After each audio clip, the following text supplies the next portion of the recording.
Hello and welcome to this week's edition of the Glasgow Times News Podcast, normally recorded in our studio at the Bishopbriggs Media Centre, currently recorded from our volunteers' homes. To keep in touch with us, use our social media platforms, Facebook, Instagram and Twitter, which are all at Q and Review. That's CUEANDREVIEW. Or get in touch via information@qandreview.com. That's information at CUEANDREVIEW.com. Please like and share our podcast and give us any constructive feedback. From the Glasgow Times, Thursday the 17th of February 2022, from the news section: gang leave Glasgow woman 24 distressed after breaking into her home while she was inside, by Lauren Brownlee. A Glasgow woman has been left shaken after three thugs broke into her southside home and robbed her. The 24-year-old was within the property at Beaufield Crescent in Pennylee when the three men entered yesterday at 4:50pm. Cops say they described as wearing dark clothing with their faces covered. Police are carrying out high visibility patrols in the local area, alongside extensive inquiries to establish who is responsible for this attack. Detective Sergeant Neil Guy from Govan CID said, "This was a particularly distressing incident for the victim, and we can only be thankful that she was not injured during the course of the crime. We are appealing for any witnesses, local residents with private CCTV, or possible dashcam footage to please come forward. We are also keen to hear from anyone who believes they may have seen any suspicious vehicles in the local area prior to the incident. Anyone with information which may assist our investigation, no matter how small, should call police on 101, quoting incident 2423 of February 16th. Alternatively, you can call Crime Stoppers on 0800 555 111 if you wish to remain anonymous." And that was an article by Lauren Brownlee. From the Glasgow Times, Thursday the 17th of February 2022, from the news section: murderer who strangled nurse fiancé to death with bare hands dies in prison, by Lauren Brownlee. A murderer who strangled his fiancée to death with his bare hands has died in prison. John Miller died at HMP Greenock on February the 14th, aged 58. The Scottish Prison Service, SBS, confirmed the news. He had been sentenced to life behind bars for murdering 48-year-old nurse Liz Duncan at Aberdeen High Court in 2009, the Daily Record reports. Miller had seized hold of her neck and compressed it until he had murdered her on May the 28th, 2009. Liz, an auxiliary nurse in the coronary care unit at Inverclyde Royal Hospital, had been with him since August 2008. The pair had been at an Arts Guild show before moving on to the Celtic Supporters Club in Greenock for a drink. Miller went home to his ground floor flat on the town's Wellington Street before his fiancée joined him shortly before 1am. Neighbours told how they heard a heated argument coming from the ground floor flat, during which Miller choked Liz to death. Police Scotland have been advised of his death, and the matter has been reported to the Prosecutor Fiscal. An SPS statement said, "John Miller, 58, a prisoner from HMP Greenock, has died on the 14th of February 2022. Mr. Miller was sentenced at Aberdeen High Court in 2009. Police Scotland have been advised and the matter will be reported to the Procurator Fiscal. A fatal accident inquiry will be held in due course." And that was an article by Lauren Brownlee. From the Glasgow Times, Thursday the 17th of February 2022, from the news section: residents call for Well Park Community Hall in Glasgow to reopen, by Lauren Gilmore, Facebook community reporter. Residents in Glasgow's East End are calling for a much-loved community hall to reopen. Well Park Community Hall has been closed since March 2020 due to the ongoing coronavirus pandemic.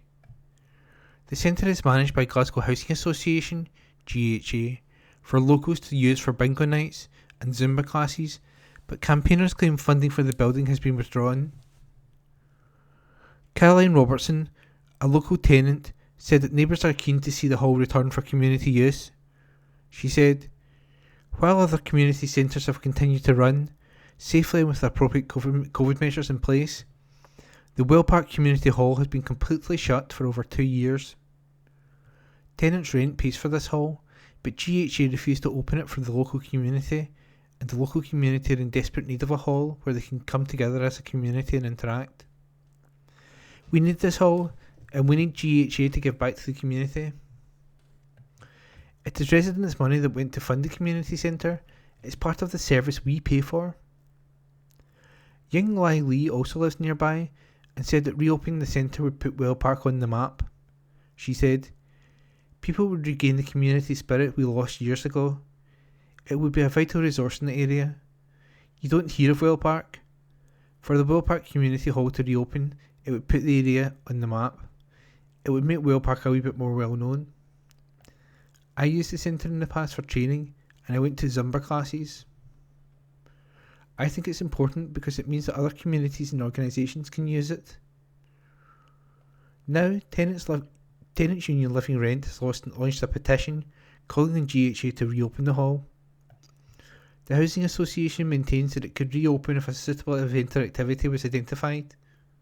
They said, "The community hall has been closed for a considerable length of time due to the COVID restrictions and not having a designated person in place to take responsibility for opening and closing the hall. Should an organisation approach us looking to utilise the hall for an event such as use as a polling station or activity, we can look at this depending on the numbers of persons looking to use it and what activity it's for. We do not rent out the hall for private functions." And that article was an exclusive by Lauren Gilmore. Evening Times, February 17. Lifestyle. East Kilbride author speaks of joy at first book sold in Glasgow Waterstones. Report by Nicole Mitchell. A self-published author has spoken about the surreal experience of seeing her first book for sale in Waterstones. Paula Johnston released her debut novel, The Lies She Told, on Amazon in August 2020, where it quickly climbed up the bestsellers list. The psychological thriller reached number 13 in romantic suspense and number 48 in psychological fiction, and has sold more than 10,000 copies. Now, after more than a year of work, the East Kilbride author has spoken of the amazing experience of seeing her book for sale in Waterstones after it was released in the Glasgow Fort store on Monday. Paula said, "It was gobsmacking. I honestly have not felt anything like that ever in my life before. It was just a very surreal feeling." The 31-year-old wrote the book while working in an office doing admin, spending her lunch break writing before finishing it at home during lockdown. After a year and a half of writing, she took courses to learn how to self-publish the book and even designed the cover and did the marketing herself, realizing a lifelong dream. Paula said, "I always wanted to be a writer when I was younger.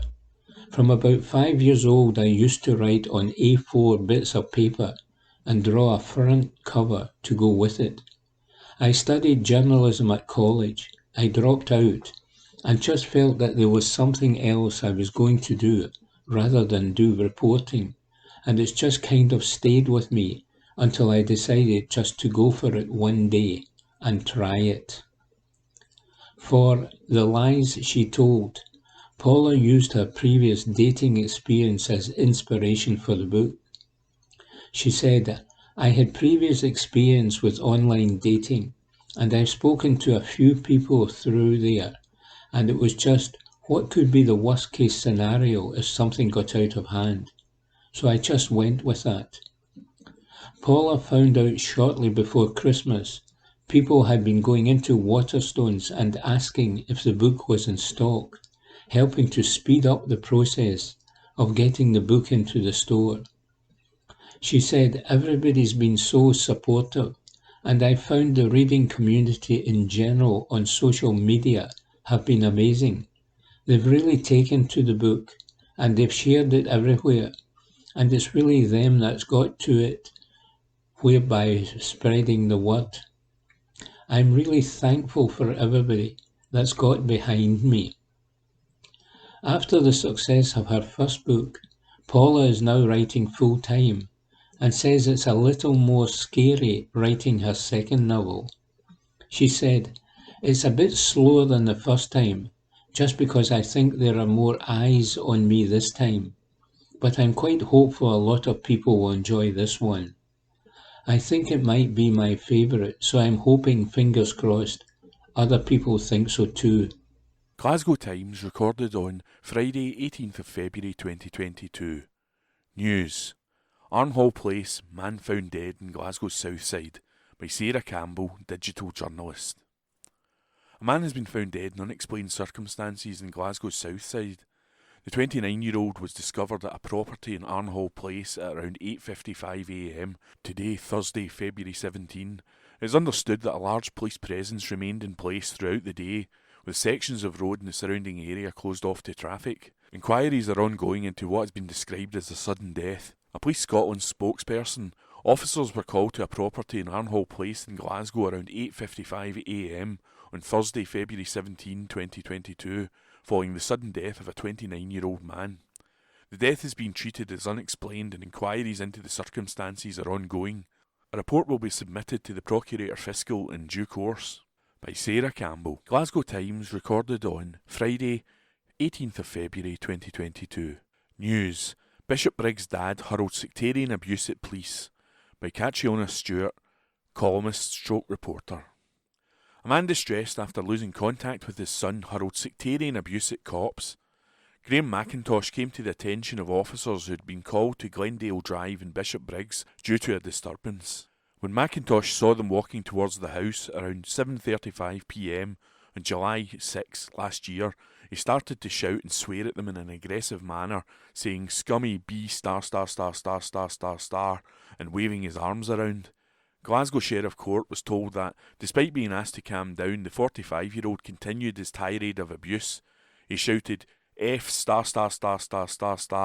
M***,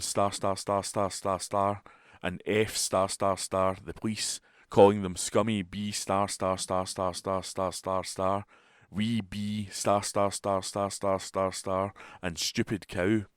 McIntosh of Bishopbriggs then added, "You bunch of fiends, scummy B***, and F***, the Pope." His defence brief said, he expresses his remorse and embarrassment at the incident. At the time of the offence, he was receiving prescription medication which he unwisely mixed with drink. In the period since July, his life has been a series of ups and downs because he lost contact with his son. The incident was a wake-up call and he is determined to mend his ways and is in the process of getting into a gas certification course as part of returning to a normal life. Sheriff Alan Findlay fined McIntosh £500, reduced from £600 thanks to his early guilty plea. By Catriona Stewart. Glasgow Times recorded on Friday 18th of February 2022. News. Gunman who fired shot into Glasgow's Four Corners walks from court. By Connor Gordon, court reporter. A gunman who fired a shot into a busy city centre street walked free from court today. Lachlan McNair was caught with the imitation firearm outside Glasgow Central train station on October 20, 2021. The 59-year-old dad of one earlier pulled the trigger into the city centre's Four Corners before fleeing the scene. He was discovered after he sorted out his balaclava, which was initially put in back to front. McNair pleaded guilty at Glasgow Sheriff Court to possession of a firearm or imitation firearm with intent to cause John Snoddy to believe lawful violence would be used against another person. The court heard McNair was in Argyle Street around 9pm and was spotted with an object by Mr Snoddy, a stranger. Prosecutor Laura Bradley said McNair was seen pointing the gun at the Four Corners, followed by a small bang. McNair put the gun in his pocket before going into the train station where he pulled down a balaclava. Miss Bradley added it was initially backwards in McNair's head. He adjusted it and revealed his eyes and mouth only. The witness followed McNair up to the high level of the station before he headed out to Hope Street. police attended and traced McNair to a convenience store nearby where he was searched. Miss Bradley said a black BB gun with a blue slot was found in the inside of his jacket pocket. The balaclava was also found inside his jacket pocket. He was cautioned and charged, then told officers, "It's only an air gun." Jerry O'Donnell, defending, told the sentencing that the offence arose as he had ill will with people who loiter in the Four Corners area. The lawyer added he took the BB gun with the view to frighten these individuals. He accepts other people would have been upset and shocked by that, which he takes full responsibility for. Sheriff Sean Murphy QC put McNair under supervision for 2 years and ordered him not to loiter in the Four Corners area. He said, "Regardless of what you thought, this gun is a type of firearm in Scots law. You have a previous conviction of a firearm offence from 33 years ago. If you get a third conviction, you will appear at the High Court where the minimum jail term is 5 years." By Conor Gordon. Glasgow Times recorded on Friday 18th of February 2022. News. Man called police officer white supremacist at Black Lives Matter rally in Glasgow. By Conor Gordon, court reporter. A man who called a police officer a white supremacist at a Black Lives Matter rally was fined £470 today. Jamie O'Neill, 31, made the remark at Glasgow Green on June 7, 2020. O'Neill also screamed at 4 officers in the vicinity about police brutality during his tirade of abuse. O'Neill pleaded guilty at Glasgow Sheriff Court to behaving in a threatening or abusive manner. The court heard the officers approached O'Neill at 3:30 p.m. as he was shouting and swearing within a group of people. Attempts were made to calm O'Neill, but he continued his behaviour. Prosecutor Victoria Keele said he began screaming various expletives about police brutality and black people being subjected to violence at the hands of police. O'Neill was again warned to stop shouting and screaming. He replied to one officer, "You're a white supremacist, C***." Police did not attempt to arrest him at the time due to the nature of the protest. As officers walked away, O'Neill said, "I walk away, police B***, S, hang your heads in shame." O'Neill was arrested later that day. Sheriff Bernard Ablett told O'Neill of Blantyre, South Lanarkshire, that his behaviour was cowardly. He added, "There was a likelihood that your behaviour would start serious behaviour against the officers, and you're lucky it did not escalate." By Conor Gordon. Glasgow Times recorded on Friday 18th February 2022. News. Martin Compston, Unionist troll slapped down by line of duty star. By Hamish Morrison, political reporter. Martin Compston has hit out at Unionist trolls after he was attacked over his support for independence. The line of duty star shut down a troll who accused him of not paying taxes in the UK. Responding to a tweet from The National, which told of how Greenock-born Compston and Alan Cumming were coming to the Glasgow Film Festival this year, the stars were branded the indie (non-taxpayers) lovies.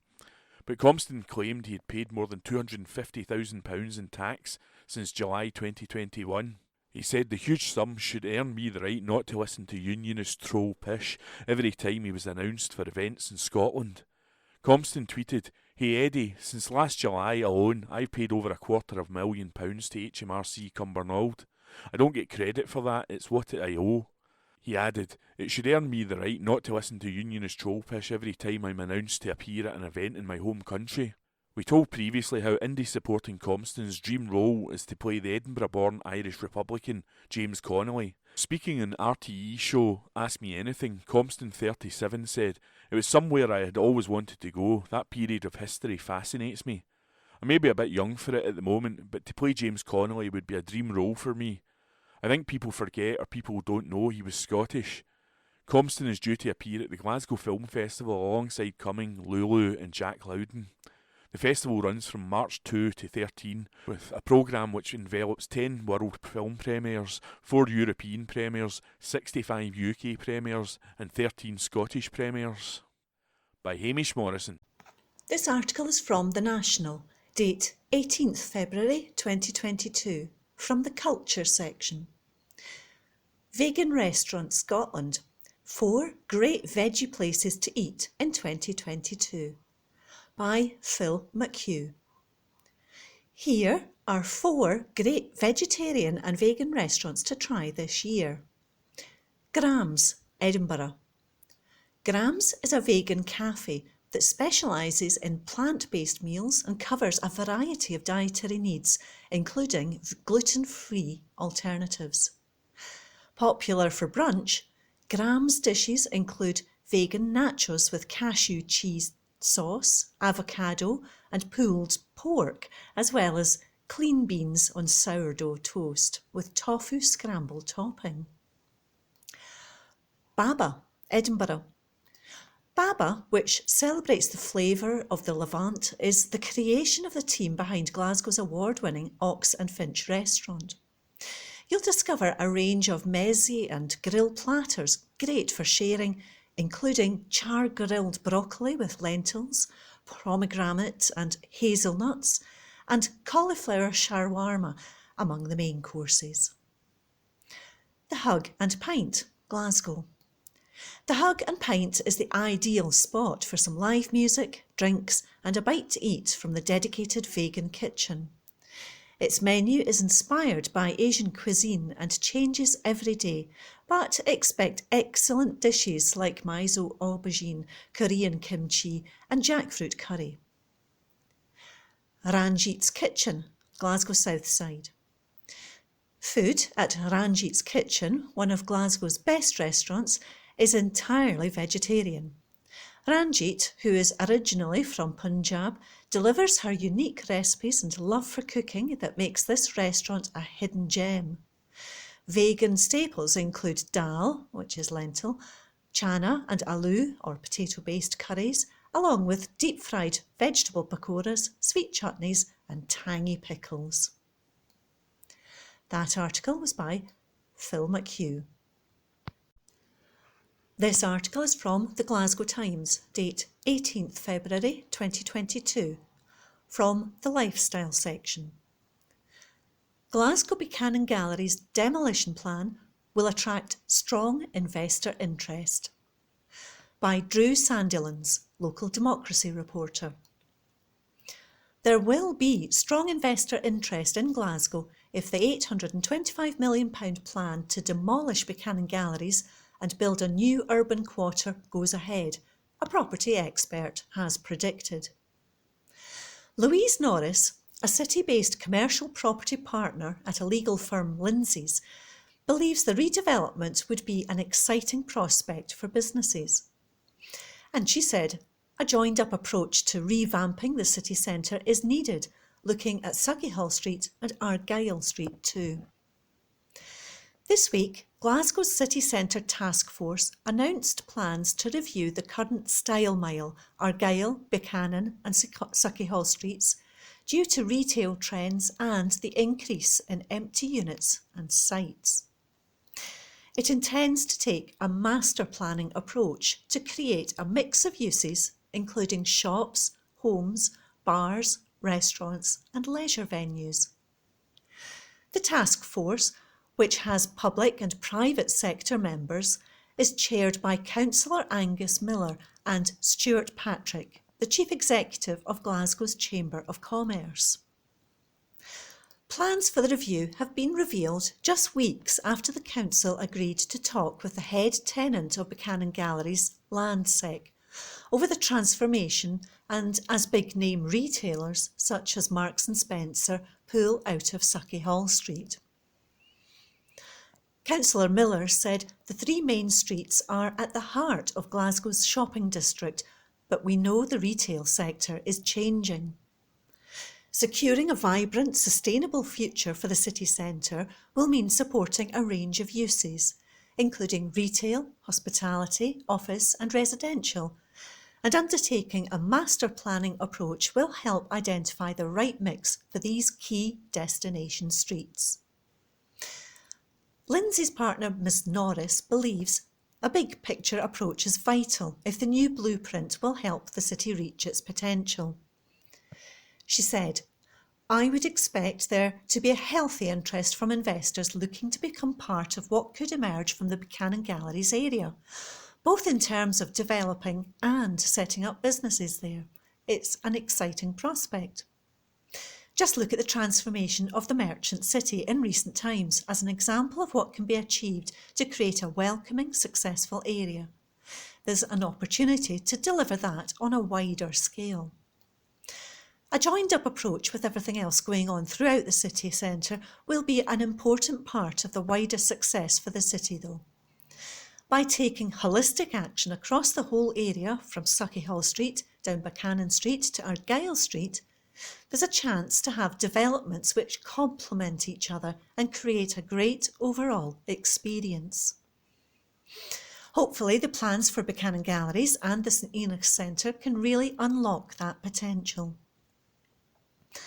At St Enoch's Centre, there are currently plans for a $500 million transformation, which includes 1,700 new homes, offices and a 4-star hotel. The rise of online shopping, as well as the pandemic and workers spending less time in offices, has left a once thriving retail sector struggling. Ms Norris added, "There's no hiding from the challenges that the retail sector faces. Changing habits accelerated by the impacts of COVID-19 mean that bigger shops are going to have difficulties. The plans which are emerging show that out of these challenges are coming opportunities to create a city centre that is stronger and more sustainable economically and environmentally. Mixed-use city centres where people can live, work and enjoy leisure time are going to be an important part of a vibrant, successful future." That article was by Drew Sandilands. This article is from the Glasgow Times, date 18th February 2022, from the opinion section. Who asked for a redemption arc for Prince William? By Adam Miller. I'm writing this column as Storm Dudley approaches, and by the time you read it, we'll be firmly in the grip of Storm Eunice. While I have the luxury of being able to work from home, there are many who have no choice but to brave the elements in order to earn a living. A cocktail of gale force winds, low pay and demanding customers might tempt you to feel sympathy for Deliveroo workers trudging up hills on their bikes. Your heart might go out to NHS workers setting off for intense 12-hour PPE-clad shifts at 4 in the morning. Spare a thought, however, for Nicholas Witchell. No one in Britain has a harder job right now than the man who has to speak up for the royal family on national television after the Prince Andrew story. But the BBC's royal correspondent has once again stepped up to the plate.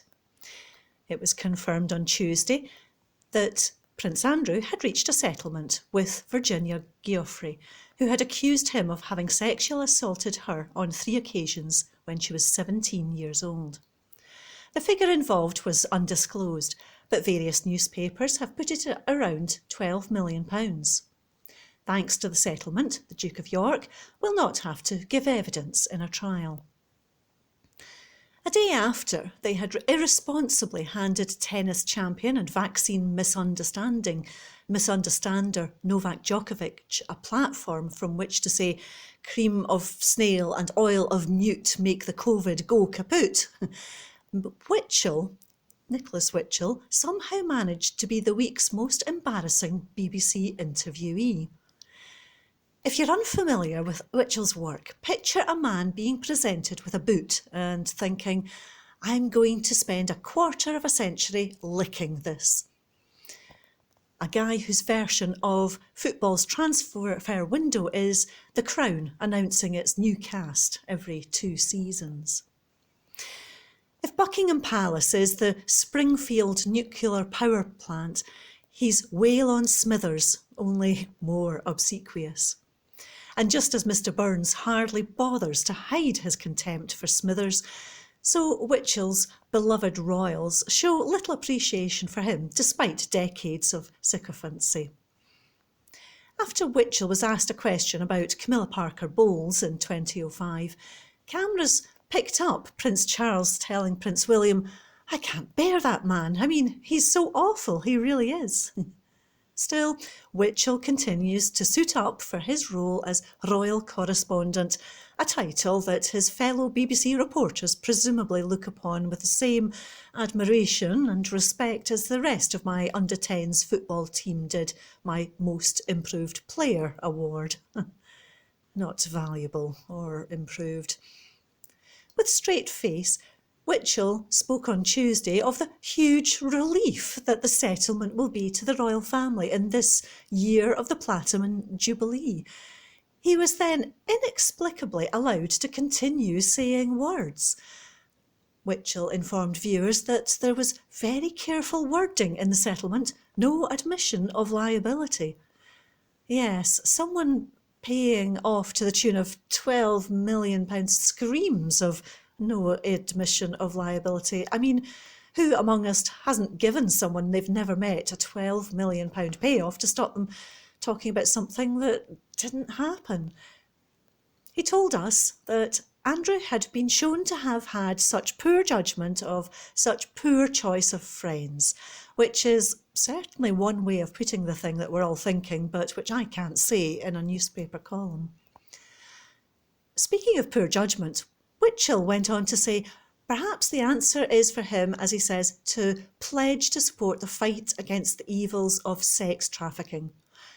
I don't know. I can't help feeling like there might have been a less expensive way for Andrew to fight against that particular evil. He added, perhaps that offers the best, perhaps even the only route back for him. Yes, as everyone digested the news that another powerful figure had been allowed to spend their way out of trouble, Whitchell asked the question sitting on everyone's lips. So, what of Andrew's future? Could there possibly be a route back to a public role? We've recently seen this kind of question asked in relation to David Goodwillie. In January 2017 civil case, Judge Lord Armstrong ruled that the footballer and his former Dundee United teammate David Robertson had raped a woman in January 2011. His recent signing for Raith Rovers sparked an outcry and prompted the withdrawal of sponsors, employees and fans before the club finally relented and confirmed that the striker would not play for them. There were some who asked what's next for Goodwillie and how does he rebuild his reputation, to which the correct answers are more consequences, hopefully, and he can't because he has failed to admit guilt or display remorse. While circumstances are different, focus is again on the accused well-being rather than that of the accuser. We don't need to hear about a redemption arc for these people. That won't stop the likes of Whitchell trying to map one out. As for Prince Andrew, he can have no complaints should his arc conclude in the fiery place below. If nothing else, he'll be the only one there with a dry forehead. That article was by Adam Miller. Glasgow Times News on Monday the 21st of February. Anderston Railway Station flood cause to be investigated. An article written by Sarah Paccheroni, multimedia reporter. The cause of a flooded underpass, dubbed the Great Loch of Anderston, is to be investigated by the council after it became inaccessible to wheelchair users for a week following heavy rain. The flooding in the space outside Anderston Railway Station had developed early last week and grew progressively, nearly spilling over to an adjacent road on Friday. Fed-up residents took to social media to raise fears that wheelchair users would be unable to use the pedestrian subway. Glasgow City Council says the flood has now been drained and the cause is being investigated. However, there are concerns this might happen again, as heavy rain is due to hit Glasgow again this week. A local resident tweeted on Friday, "Haven't been able to use this path as a wheelchair user for about a week now." The underpass, which is one of the main pedestrian routes connecting the city centre to the West End, became inaccessible after the water concealed trip hazards and made it impossible to cross in a wheelchair. Local group Glasgow Living Streets had tweeted, "The lack of lighting at the Great Lake of Anderston is making this route quite difficult to use." It later added, "The Great Lake of Anderston continues to grow. The crossing is now flooded and is difficult to pass. If the lake can't be drained, perhaps a ferry could be put in place. Is it time to contact Calmac Ferries to set up a ferry service on the Great Loch of Anderston?" With the storms due over the next few days, this route will likely become totally impassable. It's already impassable for many people. Greens councillor Christy Mearns had also chimed in to highlight the issue last Monday. She tweeted, "I passed the Great Loch of Anderston at the railway station the other night and had to use my phone light to avoid stepping into the water and tripping over the paving. Why has it still not been fixed, given the risk to pedestrians, especially those with disabilities?" A Glasgow City Council spokesman said work to deal with flooding at this location began on Thursday and continued on Friday. A full inspection will be carried out to examine if there's an underlying drainage issue, and appropriate follow-up work will be undertaken. An article written by Sarah Pacciaroni. Glasgow Times News on Monday the 21st of February. Brits bemused by one detail as the Queen tests positive for COVID. An article written by Kieran Doody, UK trending editor. Brits were left bemused by one particular detail after news broke that the Queen has tested positive for COVID-19. The monarch has tested positive for the virus and is experiencing mild cold-like symptoms. The 95-year-old has fallen ill after it was confirmed she'd been in direct contact with her eldest son and heir, the Prince of Wales, the week he had the disease. COVID symptoms may appear from 2 to 14 days after the exposure to the virus, but it's understood a number of cases have also been diagnosed amongst the Windsor Castle team.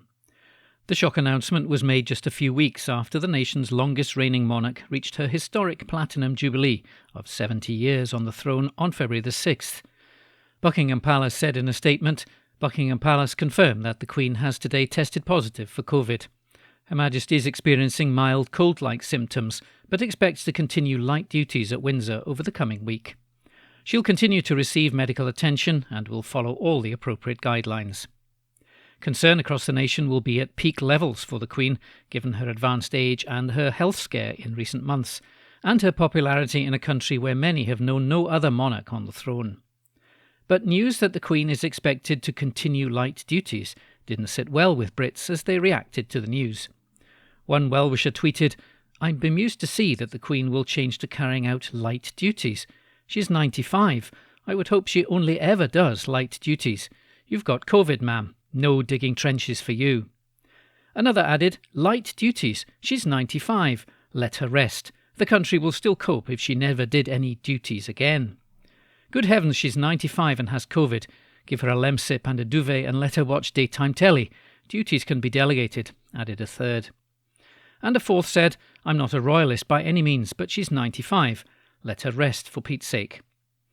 The Queen is the latest monarch from around the world to catch COVID. Queen Margrethe of Denmark, who's 82, and Spain's King Felipe VI, who's 54, both tested positive for the illness on February the 9th. An article by Kieran Doody. Glasgow Times News on Monday the 21st of February. East Kilbride Primary becomes first Scottish school to get top award. An article written by Esther Tarnay, reporter.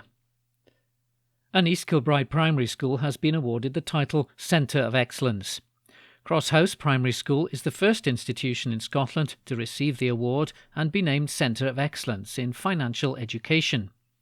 The programme provides a set of professional standards to support schools to deliver practical, effective and sustainable financial education which meets its pupils' needs and priorities. They got the title for the school's commitment to a progressive financial education programme, which against the backdrop of the pandemic has been created to support its young pupils and in turn its local community by involving parents and carers, teachers and other partners. In particular, the school was commended for the way in which it engaged its pupils, both through its Pupil Financial Education Group, which discussed ideas and resources, as well as with its financial mascots, Freddie and Frankie. Jackie Noon, Crosshouse Primary's class teacher and financial education champion, said, "We feel it's vitally important for our children to develop a broad range of skills, knowledge and attitudes to thrive in a financially evolving society, and to prepare them for the responsibility of having to manage their own money. We've loved how the children have embraced the programme, and we're thrilled to be a centre of excellence for financial education."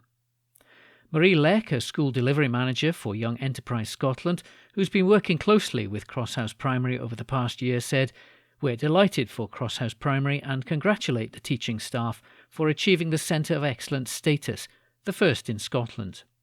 All their hard work and commitment has paid off. they created a dynamic and engaging financial education programme which recognised the impact of money matters on both numeracy and social well-being. I hope it'll be a beacon for others to take up a Centre of Excellence programme at their school. The school will join a network of over 150 Centres of Excellence already accredited in England and Wales since 2014. An article written by Esther Tarnay. Glasgow Times News on Monday the 21st of February. Glasgow to be hit by strong winds as train services disrupted. An article written by Sarah Paccheroni, multimedia reporter. Glasgow will be affected by high winds today as the centre of Storm Franklin approaches Scotland. The Met Office issued a yellow warning for wind for Monday, which will remain in place until 1 p.m. Although the warning narrowly misses the city, covering parts of the west coast of Scotland and Dumfries and Galloway, the Weather Service is advising the whole country to stay vigilant. It tweeted, "The centre of Storm Franklin is currently moving across Scotland. Spells of rain, hail, sleet and snow across the north of the UK. Heavy showers in the south. Very windy for all." Meteorologists are forecasting gusts of wind up to 32 miles an hour around 11 a.m. Conditions are set to improve in the afternoon with sunny spells and milder temperatures. However, heavy rain is expected for later tonight and high winds are predicted once again for Tuesday with gusts of up to 42 miles an hour. Travel in Glasgow is currently affected with long queues due to surface water and delays to public transport. Trains between Ayr and Girvan via Glasgow Central have been cancelled due to speed restrictions on the trains. Train services between Stranraer and Glasgow Central via Kilmarnock will be delayed or terminated at and started back from Ayr. Train services between Glasgow Queen Street and Oban and Queen Street and Mallaig are being delayed or revised due to speed restrictions caused by heavy rain. An article written by Sarah Paccheroni. Glasgow Times News on Monday the 21st of February. New defibrillator for Glasgow's Kings Park School. An article written by Katrina Stewart, columnist and reporter. Staff at a Glasgow secondary school are making sure they keep pupils safe by undertaking first aid courses. Now more than 25 teachers at Kings Park Secondary are fully qualified in life-saving techniques, and the school now also has a defibrillator machine in case of cardiac arrest. St Andrew's First Aid's Director of Campaigns and Public Engagement, Jim Dorman, said, "We're absolutely delighted to further our working partnership with Kings Park Secondary School by presenting them with this defibrillator. This device has proven it can save the life of someone who'd suffered a sudden cardiac arrest. It shows that Kings Park Secondary School is putting the health and welfare of its pupils, staff and visitors to the forefront and is also a huge boost to the local community." This development in staff and the gifting of the defibrillator machine has been in partnership with St Andrew's First Aid. And the secondary school said it's grateful for the partnership. A spokesperson said, "A defibrillator has been something we wanted in school for a while. It's recently been prominent in sporting events, and we really wanted to know if we could prolong life if a cardiac arrest was to happen." A representative from the school's youth parliament added, "This addition could save lives. It's practical and we're so thankful as it could really happen to anyone." Councillor Chris Cunningham, City Convener for Education, Skills and Early Years, praised Kings Park's efforts. He said, "This is a lovely story of the school's commitment to health and well-being, both for their school and local community, and I want to congratulate the staff for gaining their first aid certificates." An article written by Katrina Stewart. Glasgow Times News on Monday the 21st of February. Prime Minister to hold press conference amid change to COVID rules. An article written by Kieran Doody, UK Trending Editor. Boris Johnson is set to hold a Downing Street press conference today, with the Prime Minister set to announce major changes to COVID rules in England. Mr Johnson will meet with his cabinet on Monday morning before updating MPs in the afternoon on his blueprint for moving out of the pandemic. He said the proposal would be about finally giving people back their freedom after one of the most difficult periods in our country's history. The Prime Minister said, "Today will mark a moment of pride after one of the most difficult periods in our country's history as we begin to learn to live with COVID. It wouldn't be possible without the efforts of so many, the NHS, who delivered a life-saving vaccine rollout at phenomenal speed, our world-leading scientists and experts, and the general public for their commitment to protecting themselves and their loved ones." He added, "The pandemic is not over, but thanks to the incredible vaccine rollout, we're now one step closer towards a return to normality and finally giving people back their freedoms while continuing to protect ourselves and others." The Prime Minister's announcement will come just over 24 hours after it was confirmed that the Queen had tested positive for coronavirus. As announced on Saturday, the UK government is planning to scrap the legal duty for those who test positive for coronavirus to have to self-isolate by the end of the week. Following his statement to the House of Commons, the Conservative Party leader is expected to give a press conference in the evening. Downing Street said the plan for living with COVID-19 would be vaccine-led, with the programme remaining open to those who've not yet had a jab. An article written by Kieran Doody. Glasgow Times News on Monday the 21st of February. Sauchiehall Street small traders fear for the future as big names exit. A front-page article by Stuart Patterson and Sarah Paccheroni. For more than a century, 3 streets have defined Glasgow city centre. From the heydays of the dance halls and the picture halls, the famous grand department stores, through to the retail bars, restaurant and clubbing days, Sauchiehall Street, Buchanan Street and Argyle Street have been the living, breathing, beating heart of the city centre. Now, with a revolution in retail and a post-lockdown crisis for the hospitality and music sector, the 3 streets are facing an identity crisis. We're literally asking, what are they for? A task force is to review the purpose of the main shopping streets, which in the 1990s and 2000s were boasting the top shopping destinations outside London. The streets were named the Golden Z, the Style Mile, and Glasgow was bringing in shoppers from near and far in their tens of thousands. Today we look at Sauchiehall Street's pedestrian precinct, and while the focus has been on the big names as they close their doors, we speak to independent, small traders who rely on the city centre for their living. While their presence adds to what's on offer, they depend on the big names drawing in the shoppers. With Marks & Spencer the latest and biggest to announce it's leaving the street, there's a feeling of entering the last days of Sauchiehall Street. BHS, C&A, Dunnes, HMV, Watt Brothers, Dixons and Littlewoods are just some of the big names already to have come and gone on the street in recent decades. A walk along the street shows the scale of empty units and the impact on those who remain. From the start of the pedestrian precinct at Rose Street to the top of Buchanan Street, the Glasgow Times counted 67 units on that stretch of the street.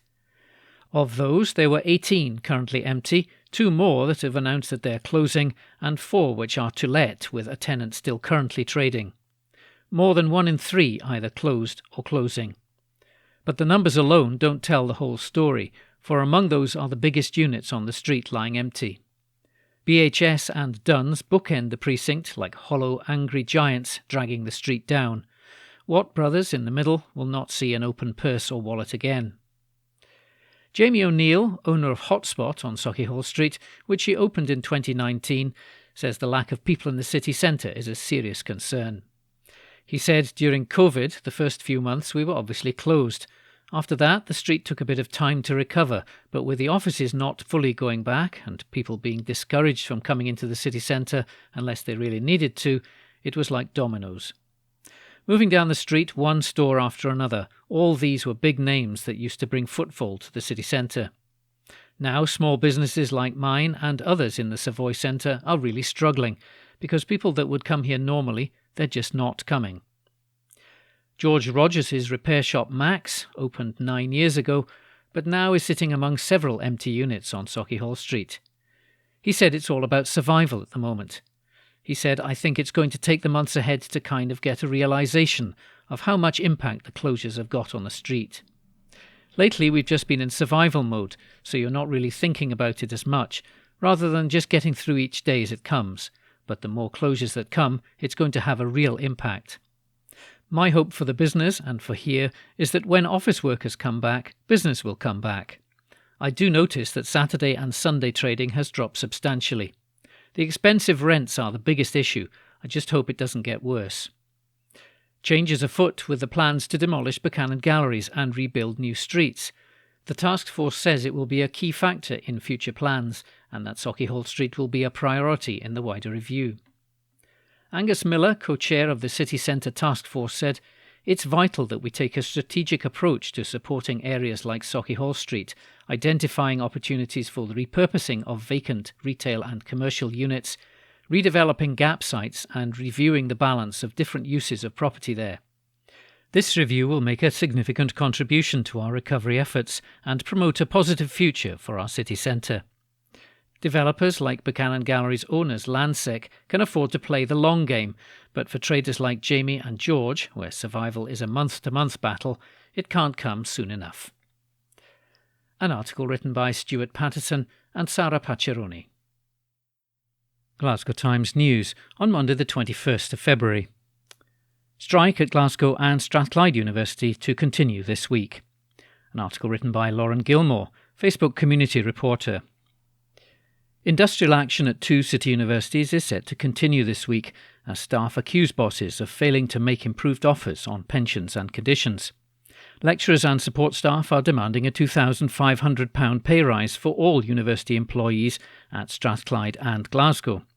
Striking staff will hold a rally along with the National Union of Students Scotland outside the Scottish Parliament in Edinburgh on Tuesday at 1 o'clock. Staff are also engaged in action short of a strike, which involves working strictly to contract, not covering for absent colleagues, not rescheduling lectures or classes cancelled due to strike action, or undertaking any voluntary activities. The Universities and College Union, or UCU, said universities can more than afford to meet the demands of staff. UCU General Secretary Joel Grady said, whilst the university sector continues to bring in tens of billions of pounds each year, the staff who make it work have been forced to endure over a decade of real-term pay cuts and the indignity of trying to make ends meet on exploitative and insecure contracts. Vice-Chancellors and principals on eye-watering salaries have serious questions to answer as to why they've allowed staff pay to fall by over 25% since 2009, further exposing staff to the cost of living crisis. Staff members aren't asking for the world. They want secure contracts, decent pay, manageable workloads, and for employers to end their vindictive attacks on pensions. But instead of listening to the long-standing concerns of their own workforce, employers have pushed them to breaking point, and now half are reporting signs of depression. During these strikes, the support of students has been overwhelming. In their thousands, they've lobbied their principals, and we're proud that on Wednesday the 2nd of March, they'll be taking UK-wide strike action alongside staff. It's high time this world-leading sector stopped dining off the goodwill and dedication of its staff and started treating them with dignity. An article written by Lauren Gilmore. Evening Times, February 21. Lifestyle Memories. Pioneering Glasgow plastic surgeon who became world famous for helping the boy David. Report by Anne Fotheringham. Boundary-pushing plastic surgeon Ian Jackson, who gained worldwide recognition after helping to restore the facial features of abandoned Peruvian boy David Lopez, was born in Glasgow in 1934. He grew up in Shettleston, where he went to school at Eastbank Academy, and he graduated from the University of Glasgow School of Medicine in 1959. Working at the renowned West of Scotland Plastic and Maxillofacial Surgery Unit at the city's Canisburn Hospital, he became known for his pioneering development of cleft lip and craniofacial and reconstructive surgery. In 1976, in Peru, he agreed to help David, who had been abandoned in a jungle, as long as David could be brought back to Scotland. The Glasgow public helped raise funds to make it happen.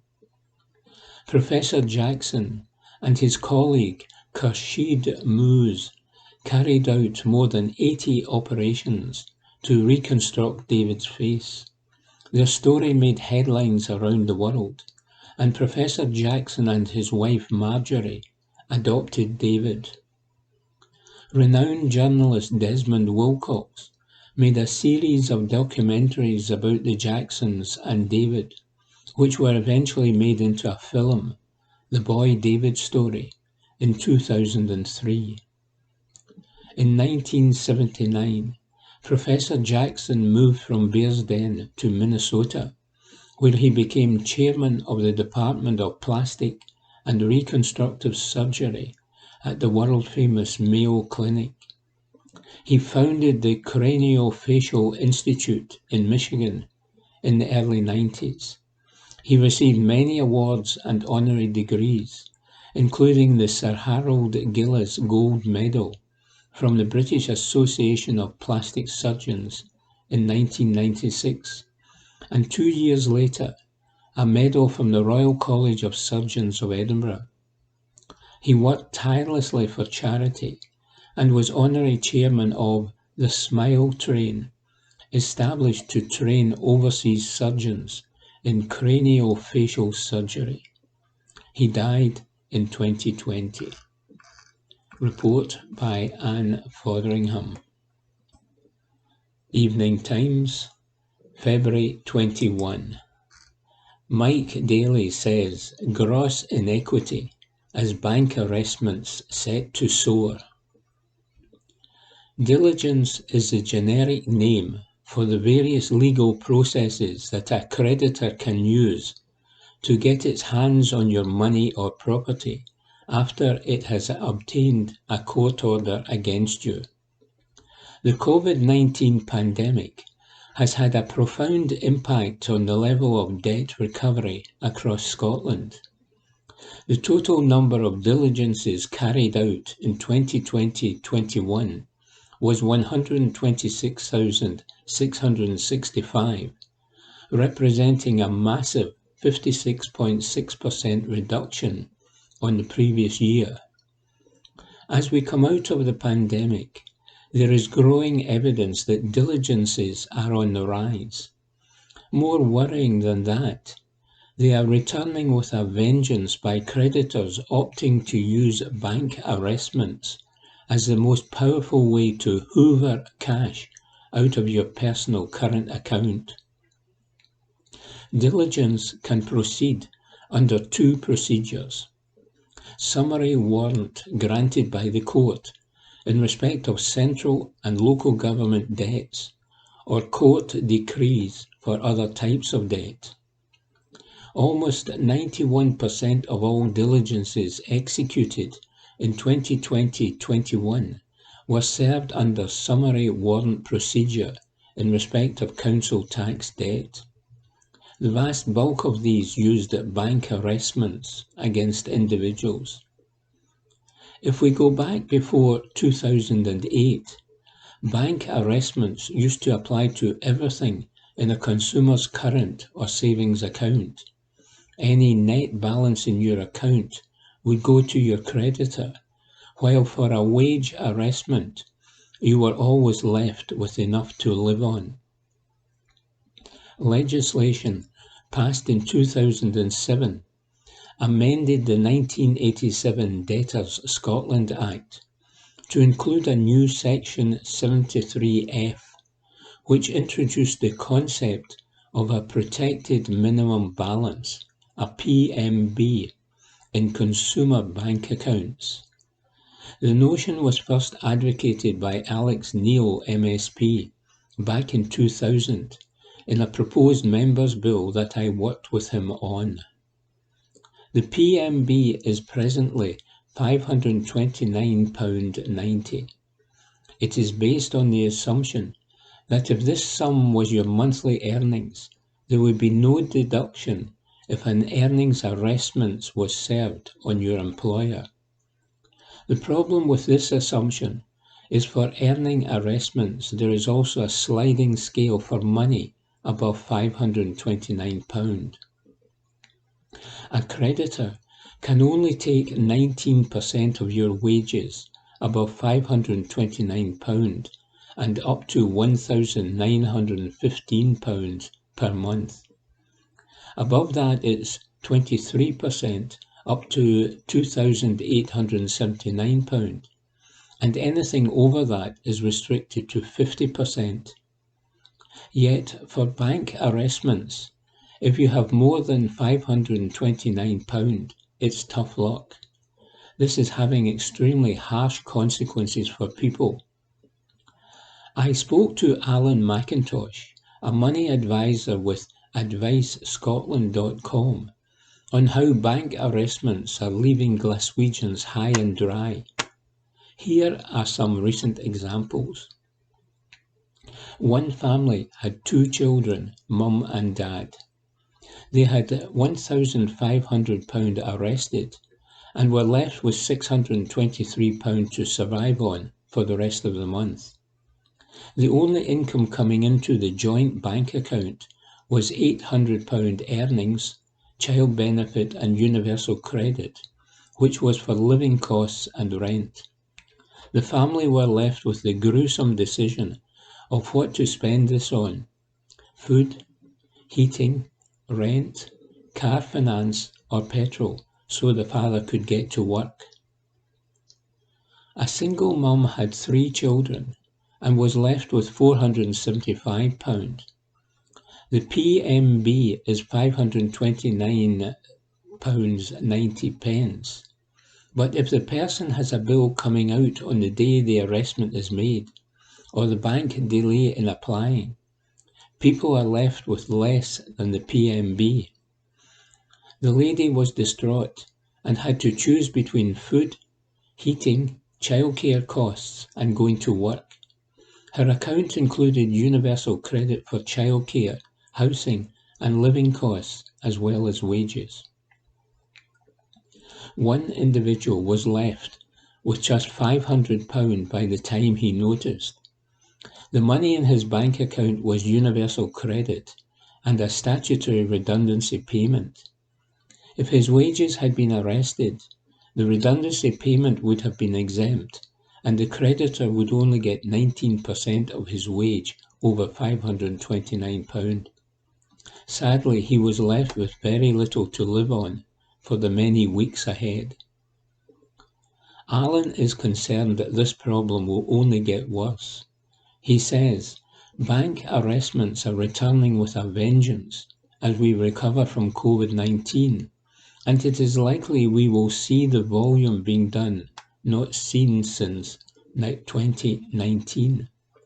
This time, they will be more severe and exacerbated by the cost of living crisis. What we are seeing now is a replication of what happened with poindings and the warrant sales, where the harshest debt recovery is now the most commonly used one, increasing by nearly 2/3 between 2011 and 2020, and all the evidence suggests huge numbers of them are unduly harsh. The Scottish Parliament is currently looking at amending the PMB. There is no reason why the PMB should be weak and blunt, especially given the cost of living crisis and the fact arrested monies often include universal credit and income for monthly living costs. The Scottish Government could easily make the PMB more sophisticated, like monthly earnings arrestments are, by including a sliding scale for deductions over £529. That would give Scots much needed protection in the challenging times ahead, says Mike Daly. From the Glasgow Times, Wednesday the 23rd of February 2022, from the news section, BMW driver who walked away after Glasgow crash caused 3 cars to be written off. An exclusive by Lauren Brownlee. A van driver who caused 3 cars to be written off after crashing got out of his vehicle and walked away. Jonathan Murray lost control of his black BMW while driving on Kilmarnock Road in Glasgow's south side on February the 6th, 2020. The 42-year-old caused his vehicle to spin out of control and hit 3 parked cars at 10:30 p.m. This resulted in a Ford Focus being written off to the value of £30,000, a Mazda put to be written off to the value of £6,700, and £500 worth of damage to an Audi. His own car also had to be written off. At Glasgow Sheriff Court, Murray was sentenced after previously pleading guilty to driving while disqualified, driving without insurance, and losing control of his car, resulting in it striking 3 vehicles, causing extensive damage. The prosecutor said a witness who observed the collision take place was within a vehicle on the road. He alighted from his vehicle to go to the aid of the accused, but the accused alighted from the BMW and proceeded to walk. The owners of the vehicles returned to the cars and observed that the damage was new. Police attended and observed the BMW had extensive damage. Inquiries were carried out. The court heard that the accused told cops he sold the vehicle. However, he was arrested months later after inquiries, including various DNA checks. Murray's lawyer revealed his client was disqualified 2 weeks before the incident. He said, January 23rd, 2020 is when he was convicted. That's the last court conviction on his record. He was disqualified for 18 months in order to carry out unpaid work. He completed that without any problems. He was placed within the Parks Department and enjoyed it. He has nothing else outstanding. He hasn't required a vehicle since the incident and hasn't driven since then. He doesn't own a vehicle and doesn't have any intentions of doing so again. He lives with his mother and has been her carer for 15 years. He suffers from bad mental health. He consumes alcohol at quite a significant level and acknowledges that remains problematic for him. He made a self-referral to an alcohol service. He would be suitable for a community-based disposal. He gained benefit from the previous unpaid work order. I'm asking you to consider that. Sheriff Bernard Abbott said, there is a decision to be made here. Imprisonment could be open to the court. Murray was disqualified from driving for 23 months, placed under social work supervision for 12 months, and ordered to carry out 180 hours of unpaid work. And that article is an exclusive by Lauren Brownlee. From the Glasgow Times, Wednesday the 23rd of February 2022, from the news section, Lochfield Drive, almost £174,000 worth of drugs seized in Paisley. By Sarah Campbell, digital journalist. A man is due to appear in court in connection with the discovery of Class A drugs worth an estimated 6-figure sum in Paisley yesterday. A large quantity of heroin with an approximate street value of £174,000 was found at a property on Lochfield Drive on Tuesday, February the 22nd. The man, aged 63, was arrested and charged in connection with the recovery. He is due to appear at Paisley Sheriff Court on Wednesday, February the 23rd, 2022.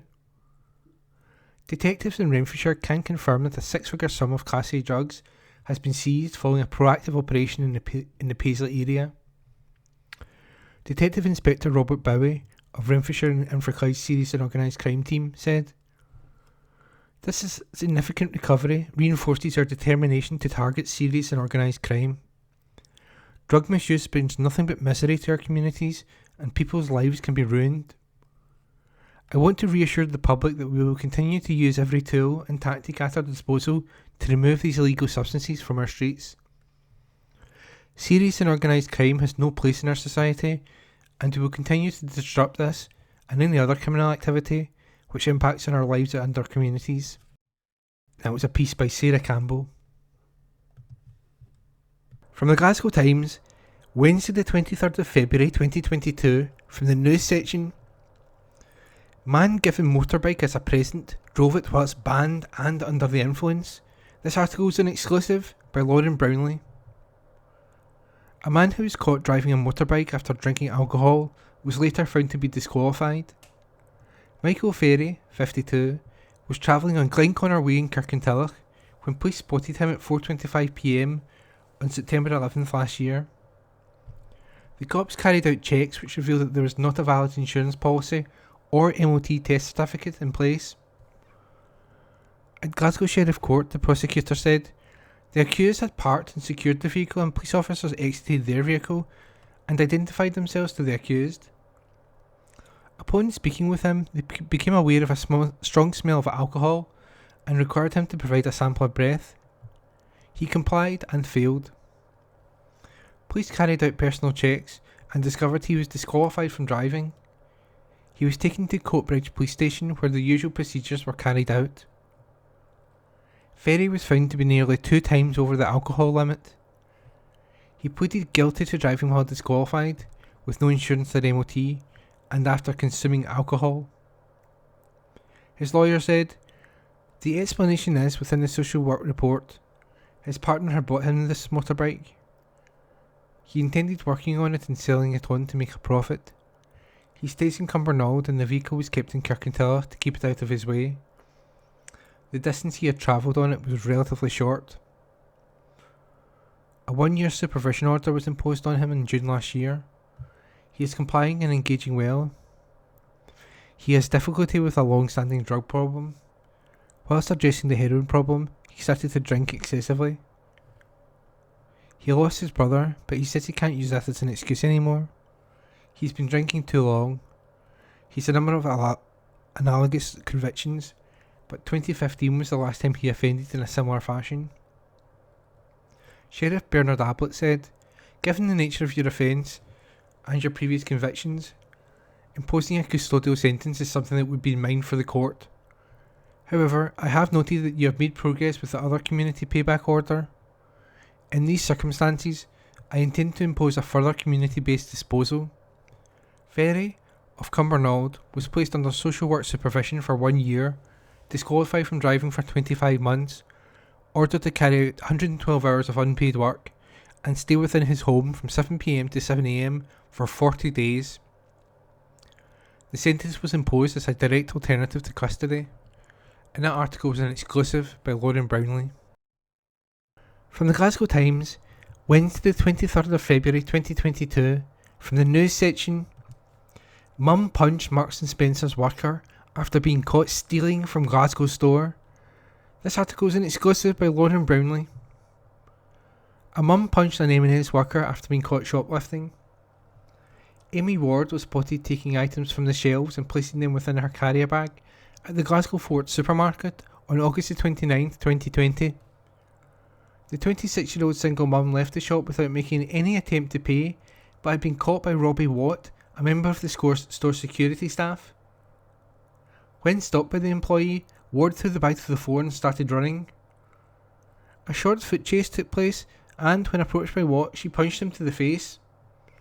The court heard that Watt was attempting to stop her from getting away, and the pair were engaged with each other for a number of seconds. Ward's defence solicitor explained that his client appeared before Glasgow Sheriff Court as a first offender. She pleaded guilty to stealing a number of cosmetic items and assaulting the staff member by punching him. The lawyer said, she had recently experienced a family bereavement which caused her distress. She became involved in the incident and a short chase takes place. The security guard tries to grab her and she accepts she punched him in the face. There was no injury. She was in a car crash in 2019 and receives personal independence payment. She is a single parent and receives benefits. Clearly, withstanding a lack of record, you could deal with her by fine. If not, you could keep an eye on her by deferring sentence for good behaviour to see if this was a one-off incident. However, Sheriff Bernard Ablett deferred sentencing so a social work report could be prepared. He said, I would like to hear about her background before sentencing her. Ward of Airdrie will return to court on March 28th, and that article was an exclusive by Lauren Brownlee. From the Glasgow Times, Wednesday the 23rd of February 2022, from the news section, Nicola Sturgeon update. These are the changes to Scotland's COVID rules. By Xander Richards, political reporter. Nicola Sturgeon has announced an end to Scotland's COVID passport scheme, as well as other significant changes to the nation's pandemic response. The First Minister was speaking as she laid out the updated strategic framework for dealing with the coronavirus pandemic. She said that Scotland would seek to rely much less on legally imposed measures and more on vaccines, treatments and sensible adaptations. The COVID certification scheme will come to an end on Monday, February the 28th, although some businesses may choose to continue with it if they wish. The legal requirement to wear masks in public settings is also to be lifted from March the 21st, becoming guidance instead. The First Minister added, we also expect on March 21st to lift the legal requirement for businesses, places of worship and service providers to have regard to Scottish Government guidance on COVID, and to take reasonably practicable measures set out in the guidance. And the legal requirement on businesses and service providers to retain customer contact details is also expected to end on 21st of March. Sturgeon said that as part of the effort, the vaccination programme would be extended. This includes rolling out first doses to 5 to 11-year-olds from mid-March. The news comes one day after Boris Johnson announced that all of the remaining COVID rules in England would be scrapped. The legal requirement to self-isolate after a positive test will be ditched from Thursday, February the 24th, and free testing for the general public ended from April the 1st. Ending free testing in England means that the knock-on Barnett funding for the devolved nations testing programmes will also end. The First Minister signalled that Scotland would continue with a free testing programme moving forward, despite moves in England. She told MSPs, "If you have COVID symptoms, you should continue to go for a PCR test. Access to these tests will remain free of charge at testing sites across the country. Second, you should continue to make regular use of lateral flow tests, even if you don't have symptoms.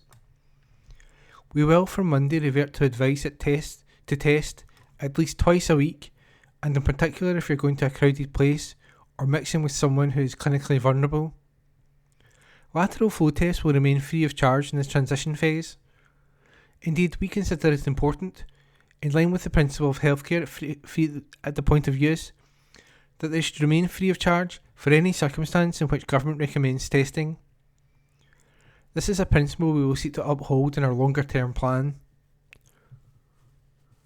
The First Minister said she wanted to emphasise that in Scotland, for now, we will continue to ask those who test positive for COVID to isolate for the recommended period.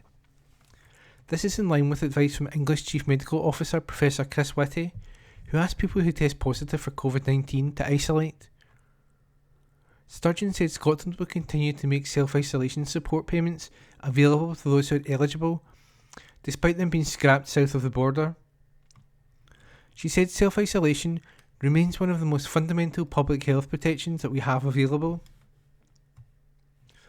Sturgeon expressed frustration at the Tory government's moves and criticised the UK system, which means decisions made in England affected the devolved nations approach. She said, "Current funding arrangements mean that although taxpayers in all 4 UK nations contribute to the costs, it is decisions taken for England that determine the resources available to Scotland, Wales and Northern Ireland for testing and other COVID measures. As of now, we have no clarity on how much of the COVID testing infrastructure the UK government intends to retrain, no clarity on how much investment will support it in future, and no clarity on whether the Treasury will provide additional resources to pay for it, or demand instead that funding is taken from elsewhere in the health budget. I hope we get this clarity soon, so that we can work out more detail on our longer term approach to testing." Sturgeon said that Scotland will not be taking a one-size-fits-all approach, instead using a framework that categorises the current level of COVID threat as either low, medium or high. Depending on the level of threat, the First Minister did not rule out the return of restrictions.